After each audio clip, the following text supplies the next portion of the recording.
नमस्कार मित्रांनो, मी आपला मित्र सुनील भोपळे. कशा सर्व काही छान चालले ना? नक्की सगळं काही सुंदर असेल. आज माझ्यासोबत आहेत चंद्रकांत लोढा सर, विशाल मस्के, सिद्धार्थ रणदीप आणि आपल्या सर्वांचे लाडके मित्र कुणाल बडेकर. आपली टीम निघाली आज एका ऐतिहासिक भटकंतीसाठी, ते म्हणजे सहल क्रमांक 3 पर्वती दर्शन. तर पहाटेचे 5:30 वाजलेत आणि आम्ही सर्वजण येरवड्यात पोचलो आहे आणि आम्ही आता निघालो आहे पर्वती दर्शनासाठी. आणि आम्ही सर्वजण पुणेरी टायमिंग पाळत सर्वजण साधारण 6च्या दरम्यान पर्वतीच्या पायथ्याशी पोचलो. येताना रस्त्यात आम्ही जंगली महाराज यांचं बाहेरूनच दर्शनही घेतलं आहे. आणि पर्वतीवर जाण्यासाठी सुमारे 104 पायऱ्या आहेत, थोड्या उभ्या, थोड्या दम काढणाऱ्या. सराव नसेल तर चढणं थोडं कठीणच. तरी अनेक पुणेकर रोज इथे व्यायामासाठी येतात. आणि आम्ही साधारण 6:20 मिनिटांनी वर पोचलो आहे. आता आम्ही सर्व वाट पाहतोय एका सुंदर क्षणाची, ते म्हणजे सूर्योदय. आकाशात हळूहळू भगवा रंग पसरला आहे आणि काही क्षणात लालसर तेजस्वी सूर्य उगवला आहे. खरंच खूप दिवसांनी असा सुंदर सूर्योदय अनुभवायला मिळाला. पण त्याचवेळी एक गोष्ट मनाला लागली. पर्वतीवरून दिसणारं पुणे आता सिमेंटच्या जंगलात व्यापलं आहे. पूर्वी झाडे, मोकळी जागा जास्त होती. आता मात्र प्रदूषण आणि बिल्डिंग स्पष्ट दिसतात. आम्ही या सर्व गोष्टीचा सभोवतालचा आनंद घेत होतो आणि त्यातून समोर आम्हाला भेटले एक गृहस्थ. त्यांचं नाव जोशी काका, वय वर्ष 97. आणि त्यांच्याकडे पाहून आमच्याही आधी ते पर्वतीवर आले होते आणि खरंच त्यांचं कौतुक करण्यासाठी वयाच्या 97 वर्षी सुद्धा ते निरोगी आयुष्य जगत आहेत आणि पर्वतीवरती रोज येत असतात. त्यांनी आम्हाला योगाचं महत्त्व समजून सांगितलं आणि त्याचबरोबर निरोगी आयुष्याचं गमक खूप सुंदर प्रकारे सांगितलं. त्यांना पाहून खरंच खूप प्रेरणा मिळाली. त्यांना नमस्कार करून आम्ही सर्व निघालो या पर्वती टेकडीवरचं प्रमुख मंदिर, ते म्हणजे देवेश्वर मंदिर.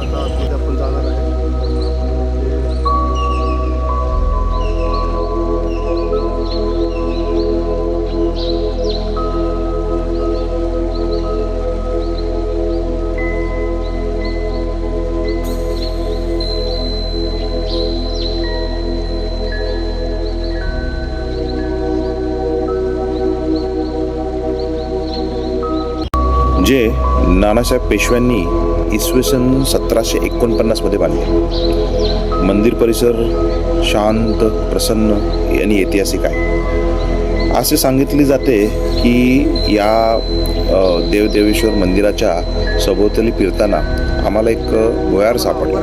या भुयारातून रस्ता शनिवार वाड्याला जातो आणि पेशवे काळात तो वापरला जात असेल. एक तो गुप्त मार्ग आहे. पण हा रस्ता जो आहे हा शनिवारवाड्याला जातो इथून आणि याला बंद केलेले. गेल्या अनेक वर्षामध्ये, गेल्या 100-150 वर्षात याच्यातनं कोण गेलं असेल की नाही डाऊट आहे, बट हा रस्ता जात असावा असा आहे. हे थोरले बाजीराव पेशवे यांचा फोटो आहे. सिग्नल ते सिग्नलला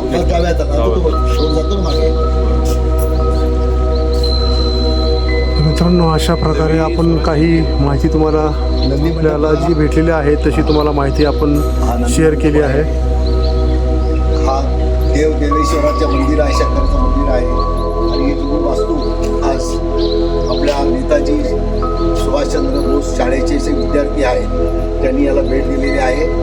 बालपणापासून माझं नातं जुडलेलं आहे या पर्वतीशी. वेगवेगळ्या वयामध्ये पर्वतीशी माझ्या भावना कशा प्रकारे गुंतलेल्या होत्या. आपल्याला बालपणामध्ये यायचं म्हणजे आम्हाला पहाटे सकाळी व्यायाम वगैरे करणं, पळत येणं. आता या वयात येताना थोडेसे धार्मिकतेची त्याला जोड आहे. लोकांनी इथे जरूर यावं, त्यांना व्यायाम पण होतो, धार्मिक तुम्हाला दर्शन होतं, मनाला शांती मिळते. आणि इतिहासाचंही ऐतिहासिक आहे. पेशव्यांनी स्थापन केलेली नानासाहेब पेशव्यांची इथं समाधी आहे मागं. त्यांनी काही त्यांच्या जुन्या वस्तू वगैरे ठेवलेल्या आहेत तिथे संग्रहालयामध्ये. आर्थिकते, पानदान वगैरे असे त्या काळामध्ये म्हणजे त्या लोकांची संस्कृती किती चांगली होती. त्यावेळेचे त्यांचे म्हणजे विचार, इंजिनिअरिंग वगैरे किती प्रगल्भ होते, सगळं आपल्याला याच्यातनं कळतं. आता ते खुलं असणार आहे ना? काय नाही, त्याचं मला वाटतं टायमिंग आहे काहीतरी, ते बाहेर टायमिंग वगैरे लावलेलं आहे. तर मित्रांनो, आता बघा आम्ही इथं आलो. आता जर तुम्ही बाकीचे लोक तर घरी आराम करत आहेत, पण इथं आल्यानंतर किती विचारांची देवाणघेवाण होत आहे.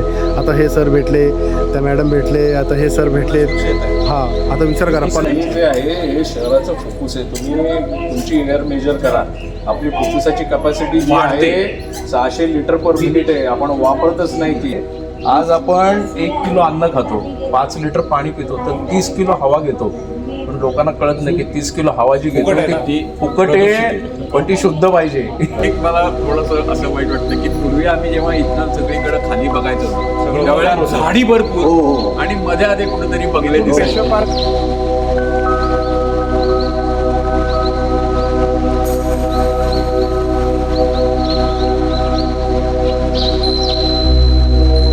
आजही मंदिराचे अनेक अवशेष हे पेशवेकालीन आहेत आणि खूप ते सर्व बांधकाम पाहून छान वाटलं. यानंतर आम्ही सर्वजण निघालो विष्णू मंदिर बघण्यासाठी. विष्णू मंदिराकडे जात असताना रस्त्यामध्ये आम्हाला बरेच पेंटिंग्स, चित्र काढलेले दिसले. त्याच्यावर अनेक ऐतिहासिक गोष्टींची नोंद केलेली दिसत होती आणि त्यातील बऱ्याच गोष्टी आम्हाला समजत होत्या, पण काही गोष्टींचा आम्हाला बोध लागला नाही. जसं की राज्याभिषेक असेल, हम्पीचं काही चित्र काढले होते, कारल्याची लेणी होती ते समजलं, पण बाकी काही चित्र काय एक्झॅक्टली काढलेत किंवा त्याच्यातनं जे दिसतंय ते आम्हाला समजत नव्हतं. पण आम्ही ठरवलं की स्थानिक विश्वस्त जे आहेत पर्वतीचे, त्यांना याची सूचना केली पाहिजे आणि इथे सूचनाचे फलक लावून त्याच्यामध्ये काय दाखवण्याचा प्रयत्न केला आहे हेही तिथे कुठेतरी त्याचं वर्णन केलं तर सगळ्यांना हे समजण्यास फायदा होईल आणि पुन्हा एकदा इतिहासाची किंवा आपल्या देशातील अनेक मॉन्युमेंट्स आहेत त्याची माहिती मिळू शकेल. चौथे छत्रपती शिवाजी महाराज, धर्मवीर छत्रपती संभाजी महाराज, त्यानंतर छत्रपती राजाराम महाराज आणि त्याच्यानंतर थोरले. नाही, मला वाटतं हे गुरुस्थानी होते का? नाही, गुरुस्थानी वगैरे नाही. जेव्हा ते 1707 औरंगजेबाचा मृत्यू झाला त्याच्यानंतर त्यांची सुटका झाली आणि ते साताऱ्यामध्ये आले आणि साताऱ्यामध्ये मग गादीवरती ते बसले. त्यानंतर आम्ही सर्व विष्णू मंदिरात येऊन विष्णू मंदिराची पूजा चालूच होती आणि इथे जाऊन आम्ही नमस्कार करून आम्ही त्याची माहिती घेतली त्या मंदिराची. तर असं आम्हाला समजलं की विष्णू मंदिरामध्ये असणारी विष्णूंची जी मूर्ती आहे त्याचं जे दगड आहे, ज्या दगडात विष्णूची मूर्ती बनवली आहे तो नेपाळमधून आणला होता आणि आपल्याकडे पुण्यामध्ये, महाराष्ट्रामध्ये आणून तो बनवला असेल असं आम्हाला समजलं. पर्वती टेकडीवरच्या सर्वच वास्तू सुंदर आहेत, छान आहेत आणि अजूनही कुठेतरी जपण्याचा प्रयत्न केला आहे आणि आम्ही निघालो पर्वतीवरनं पुन्हा आम्ही पुढच्या प्रवासासाठी. खाली येत असताना नेहमीप्रमाणेच मंदिराचा किंवा टेकडीचा सभोवतालचा भाग पाहून आम्ही निघण्यासाठी निघालो. रस्त्यात आम्हाला एक संग्रहालय आहे ज्याच्यात पेशवेकालीन वस्तू ठेवल्यात. ते साधारणतः 8 ते 5 सायंकाळी 5 या वेळात उघडे असते आणि तिथे तुम्हाला पेशवेकालीन वस्तू पाहण्यास मिळू शकतात. परतीच्या वेळेला आम्ही आमची एक सवय जपली, जिथं जाऊ तिथला कचरा उचलू. मित्रांनो, पर्वती हे फक्त टेकडी नाही, हे एक ऐतिहासिक आणि पवित्र स्थळ आहे. तर त्याची स्वच्छता राखणे ही फक्त महानगरपालिकेची जबाबदारी नाही, तर ती आपल्या प्रत्येकाची जबाबदारी आहे. तर आम्हाला येताना जेवढं शक्य होईल तेवढा आम्ही रस्त्याच्या किंवा पायऱ्यांच्या आजूबाजूला पडलेला कचरा उचलून आम्ही खाली घेऊन आलो आणि बरेच जण आपापल्या पद्धतीने काही ना काही स्वच्छता, झाडांना पाणी देण्याचं काम तिथे करत होते. आम्ही आमचा एक छोटासा सामाजिक जबाबदारी म्हणून हे आम्ही आमचं कर्तव्य पार करत असतो आणि आम्ही करत करत खाली येत होतो. प्रत्येकानेच अशा ऐतिहासिक स्थळावर गेल्यानंतर किंवा जाताना एखादी पिशवी बरोबर घेऊन जावे आणि शक्य होईल तेवढा आजूबाजूला पडलेला कचरा उचलावा आणि तो जिथे कचऱ्याचं व्यवस्थापन केलं असेल तिथे तो कचरा ठेवावा. म्हणजे आपले ही सर्व ऐतिहासिक स्थळं, गड, किल्ले जे आहेत हे स्वच्छ राहण्यास मदत मिळू शकेल. पर्वतीच्या पायथ्याला एक आजी भेटल्या त्या पायथ्याच्या पायऱ्या स्वच्छ करत होत्या आणि त्या महानगरपालिकेच्या माध्यमातून काम करत होत्या. त्यांनी रोज त्या पायऱ्या स्वच्छ करत असतात त्याची माहिती सांगितली आणि खरंच त्यांचं आम्ही कौतुक केलं. त्यांनाही आनंद वाटला. एक सूचना आहे की इथे येणारे रोज साधारणतः हजारामध्ये पर्वतीवर लोक येत असतील फिरण्यासाठी, पर्यटनासाठी, व्यायामासाठी. प्रत्येकाने एवढा पण कचरा जर घेऊन गेला तर महानगरपालिकेची लोक जे काम करतात त्यांच्यावरचा जे काही त्रास कमी होईल त्यांचा. कमी होईल आणि सगळ्यांकडनं एक निसर्ग स्वच्छता याच्यावरती काम होईल. धन्यवाद. घ्या सर, झाडू घेऊ 2 मिनटं. या घेऊ ना, थोडंसं करू स्वच्छता. घ्या हे टाकू त्याच्यात. घ्या. हो घ्या सर. या. तर एक छोटासा प्रयत्न, मावशींना आपल्या थोडीशी मदत.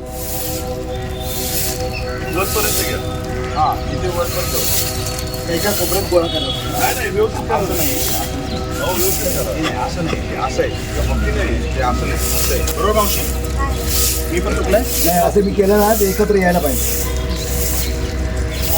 एक छोटीशी मदत आपल्या मावशींना बिचाऱ्यांना. ते आता हे असं झाडू आता सगळं काम करून मी आलेले आहे. पायऱ्या ह्या मागे बाबा चौक कचरा निवडून ते सगळं आणि मग अरे इथून वरचं बापरे. कोण साफसफाई करणार? ते त्यांची लोक आहेत ते. बरं, पण रोज साफ होत नाही असं वाटतं. नाही, आम्ही फक्त मी असले ना एवढं सगळं सगळं. रोज करता. हो हो. छान, कौतुक आहे तुमचं. हा. धन्यवाद, आभार आहे. चला तर मग यापुढे जेव्हाही आपण पर्वतीवर येऊ तेव्हा नक्कीच इथे स्वच्छता ठेवण्याचा प्रयत्न करू आणि अशी आपली स्वच्छ पर्वती, सुंदर पर्वती आहे. आता आपण निघतोय पुढच्या प्रवासातील आपला टप्पा आहे. आपण तळ्यातल्या गणपतीला जाणार आहे. तळ्यातला गणपती म्हणजे सारसबाग सिद्धिविनायक. तर मित्रांनो सांगितल्याप्रमाणे आपण आता आलो सारसबागेमध्ये. आता सारसबागेमध्ये आपली जस्ट एंट्री झालेली आहे. तर आपण आता खाली उतरत आहे स्टेप्सनी. ते प्रवेशद्वार होता, तिथं प्रवेशद्वार. आम्ही इथे पोचून सिद्धिविनायकचं दर्शन घेतलं आहे. अतिशय सुंदर असं हे गणपतीची मूर्ती आहे, सिद्धिविनायकाची मूर्ती आहे. आणि सारसबाग ही पुण्यातील एक प्रसिद्ध ठिकाण आहे. पुण्याच्या मध्यवर्ती ठिकाणी असलेली खूप मोठी अशी बाग आहे, तिला सारसबाग म्हणतात. पर्वती आणि सारसबाग या दोन्ही ठिकाणाशी माझ्या लहानपणाच्या खूप साऱ्या आठवणी आहेत आणि आज कुठंतरी त्या पुन्हा एकदा पुनर्जीवित झाल्या आणि छान वाटलं. पर्वतीवरती आणि तसंच सारसबागेवरती अनेक जुने मित्र भेटले आणि आम्ही तिथून निघालो पुढच्या एका विशेष प्रवासाला. ते म्हणजे आज 11 एप्रिल ही एक अशी तारीख आहे, ती म्हणजे देशातील एका महान महापुरुषाचा जयंतीचा दिवस.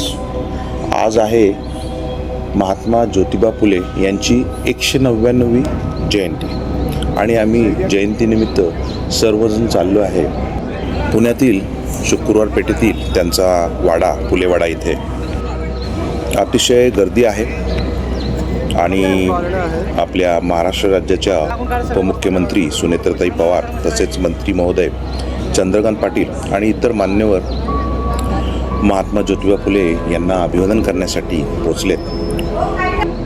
आम्ही महात्मा ज्योतिबा फुले आणि सावित्रीबाई फुले यांना पुष्पहार अर्पण केला.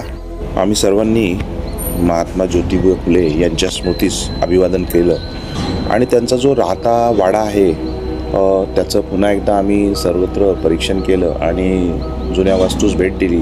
बाहेरच असलेली त्यांच्या अंगणामधली विहीर तीही पाहिली आणि सर्व पाहून एवढ्या जुन्या वस्तू ज्या पद्धतीने पुणे महानगरपालिकेने जतन करून ठेवल्या आहेत त्याचं कौतुक करण्यासारखं आहे.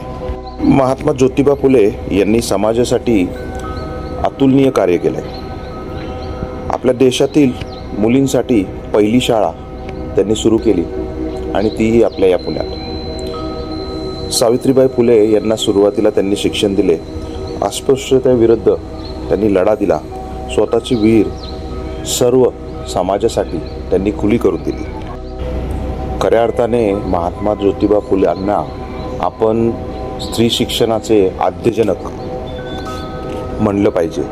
आणि आज आपल्या देशातील महिला देशाविदेशात नोकरी क्षेत्रात उद्योगीय क्षेत्रामध्ये ज्या पद्धतीने प्रगती करत आहेत त्याचं संपूर्ण श्रेय कुठेतरी हे महात्मा ज्योतिबा फुले आणि सावित्रीबाई फुलेंनाच जातं. कारण त्यांनी एवढा जर संघर्ष करून मुलींची शाळा सुरू केली नसतं तर आज आपल्याला हे बघायला मिळालं असतं. आणि त्यासाठी त्यांचं खरंच खूप सारं कौतुक आणि आनंद वाटतो की आपल्या या पुण्यामधून याची सुरुवात झाली.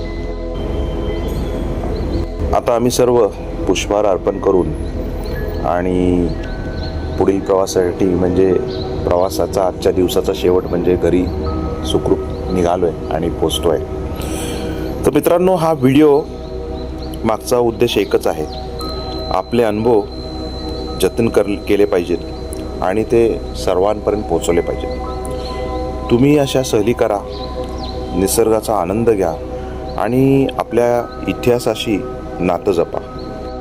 तुम्हाला हा व्हिडिओ आवडला तर नक्की लाईक करा, शेअर करा आणि आमच्या चॅनललाही सबस्क्राईब करा. आणि आपल्यालाही आमच्या या सहलीमध्ये सहभाग घ्यायचा असेल तर आपण नक्कीच आम्हाला कळवू शकता. त्यासाठी आपण मला माझा मोबाईल नंबर 95 75 74 78 69 मला आपण कॉन्टॅक्ट करू शकता. तर सर्वांचे मनपूर्वक धन्यवाद आणि लवकरच पुन्हा एकदा भेटूया पुढच्या भटकंतीमध्ये. धन्यवाद.